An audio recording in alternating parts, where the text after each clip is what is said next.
guys, welcome to my third video. I'm going to try and keep it a little bit shorter this time because I realised I whistled on quite a lot in my last video. So this video is about the Spartacist Uprising that happens in January of 1919 in Weimar, Germany.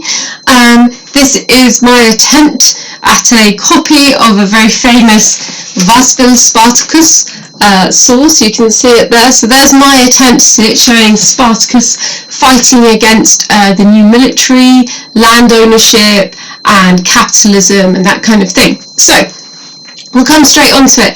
Who were the Spartacists? So first of all, they have links to the KPD, which is the German Communist Party. The German Communist Party has support from the Soviet Union, who, if you remember in my first video, they had a revolution in October 1917 and a communist government had taken over. So now they've been sending money to other communist parties in the rest of Europe to try and get more communist countries.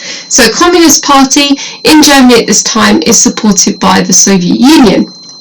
The Communist Party beliefs are quite important for you to understand. So I'm going to try and show you this table at the bottom there. I don't see if you see where it goes from red to blue. That shows you some of the different parties that existed in Weimar Germany at this time. They fit onto something called the political spectrum, which goes from left to right, and I don't know if you see that right at the bottom, left to right. So if you've ever heard the phrases left wing or right wing or centre, that means the middle of the spectrum, that's referring to the kinds of beliefs they have. So the Communist Party is kind of the most extreme left-wing party that exists in Weimar Germany at this time. And their core beliefs centre around things like they want German government to be controlled by the people. They want to abolish land ownership. Check if I've missed any. They are internationalists. They want to cooperate with lots of other countries. They want to work with others, probably places like the Soviet Union, that kind of thing, and oppose capitalism. So basically everything that's represented here, capitalism, land ownership. They're also opposed to the new military, or Neue Militarismus, I think it is on the poster, and that's because quite often nationalist parties who are more right-wing, that we'll look at in the Kaputsch, they're very militaristic and about sort of dominating, and the army tends to be more right-wing, so they're trying to sort of cut down on any right-wing military coup as well. Basically, we'll abolish land ownership, power to the people, control to the people, and they want to work internationally with other kind of communist or left-wing nations. So the Spartacist group itself is actually a smaller, kind of more extreme group from Berlin. They exist in Berlin, the capital of Germany. And their beliefs are the same as the communist parties. They support the Communist Party. They are communists, and they basically, their goal is to bring about a communist government in Weimar Germany. So in 1919, things come to a head in the Weimar government. So I've made this little flowchart here, so hopefully you can kind of see what's happening. You don't need to know this event in lots of detail, but there are a couple of key things you do need to know. So I've tried to break it down, and I'll try and make sure you're aware which bits are most important as we go. So firstly, the causes. It all comes to a head on the 4th of January when Emil Eichhorn is sacked. Emil Eichhorn was the head of police in Berlin, and he was very, very popular with the workers there. So when Ebert decides to sack him, the workers get very upset about this. And on the 5th of January, thousands of workers take to the streets in protest at Ebert's actions. If you remember, Ebert is the leader of the Weimar government. So the workers are protesting against the leader of the Weimar government. So the Spartacists see this as an opportunity. They see that the workers are rising up against the government, they're unhappy, and they think, perfect, we can capitalise on that. So they decide to call for a general strike and uprising.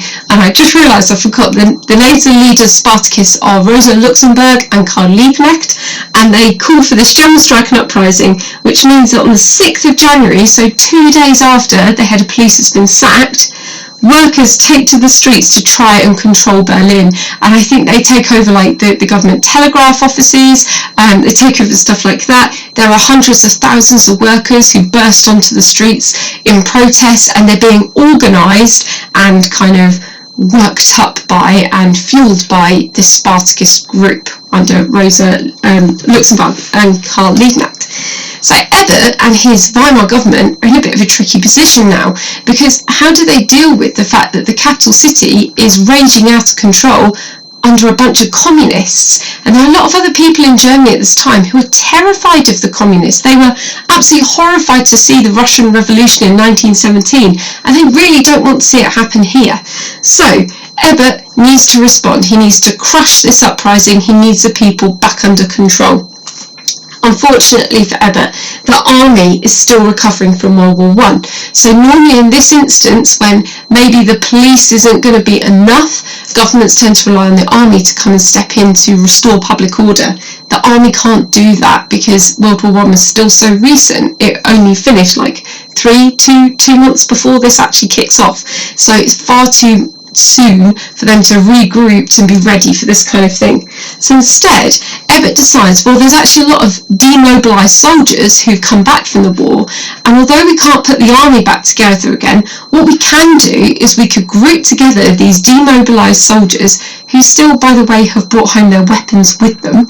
We can organise them into groups that we'll call Freikorps, which are basically like little units of demobilised soldiers who will do what the government tells them to, basically. And we'll use them like the army, because they are army trained, they are ex-military, but it's not the army itself. So he forms these Freikorps units and he orders them to go and shut down the uprising, which they do. So Ebert has at this point successfully prevented the taking over of the government by the communists. So this brings us on to our last thing, the consequences. So we've got a positive and a negative. The positive: communist threat has been subdued. The communist threat subsided. They are still there. The communists do still have a lot of support. There is still a lot of fear from other Germans that the communists could take over the government, but for now things have calmed down. The negative, though, is now he has to manage the Freikorps. And when we come to look at the Cat Putsch in a couple of videos' time, you'll see that actually the creation of the Freikorps to deal with the communists has maybe given a different challenge to the Weimar Republic. So hopefully you followed Spartacist Uprising, and I will see you in the next video. Bye!